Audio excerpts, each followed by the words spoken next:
ನೀವು ಕುಕ್ಕೆ ಸುಬ್ರಹ್ಮಣ್ಯಕ್ಕೆ ಹೋದಾಗ ಉಳ್ಕೊಳ್ಳೋಕೆ ಆಪ್ಷನ್ಸ್ ನೋಡ್ತಾ ಇದ್ದರೆ ಬಜೆಟ್ ಫ್ರೆಂಡ್ಲಿ ಮತ್ತು ವ್ಯಾಲ್ಯೂ ಫಾರ್ ಮನಿ ಅಂತ ನೋಡೋದಾದರೆ I would recommend Mayura residency ಮತ್ತು ಹೋಟೆಲ್ ಶೇಷ್ನಾಗ್ ಕೂಡ ತುಂಬ ಚೆನ್ನಾಗಿದೆ. ಒಳ್ಳೆ ಕಂಫರ್ಟ್ ಇದೆ ಆ್ಯಂಡ್ ದೇವಸ್ಥಾನಕ್ಕೆ ಆರಾಮಾಗಿ ನಡ್ಕೊಂಡೇ ಓಡಾಡಬಹುದು ಯಾವಾಗ ಬೇಕಾದರೂ.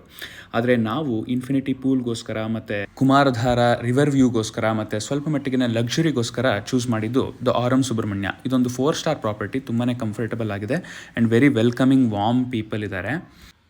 ಐ ಥಿಂಕ್ ಇದು ಕುಕ್ಕೆ ಸುಬ್ರಹ್ಮಣ್ಯದ ಜನದ ನೇಚರೇ ಅನಿಸುತ್ತೆ. ತುಂಬ warm and welcoming and very very soft spoken.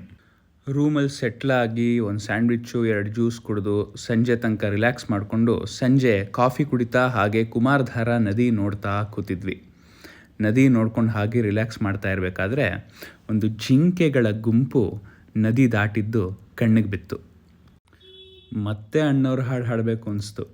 ಇದು ವನ್ಯ ಮೃಗಗಳ ಲೋಕವೋ, ಈ ಭೂಮಿಗೆ ಇಳಿದ ನಾಕವೋ.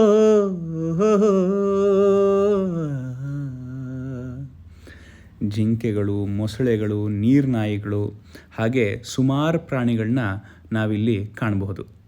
ಐ ಥಿಂಕ್ ನದಿ ದಡದಲ್ಲಿರೋದೇ ಈ ಹೋಟೆಲ್ನ ಬಿಗ್ಗೆಸ್ಟ್ ಪ್ಲಸ್ ಪಾಯಿಂಟ್.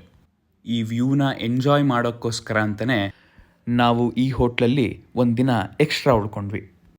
ಬೆಳಗ್ಗೆ ಪೂಜೆ ಮುಗಿಸ್ಕೊಂಡು ಬಂದು ಆಮೇಲೆ ಇಲ್ಲಿ ತಿಂಡಿ ತಿಂದ್ವಿ. ಬೆಳಗ್ಗೆ 10:30ವರೆಗೂ ಸಾತ್ವಿಕ್ ಕಾಂಪ್ಲಿಮೆಂಟರಿ ಬ್ರೇಕ್ಫಾಸ್ಟ್ ಅವೈಲೇಬಲ್ ಇರುತ್ತೆ.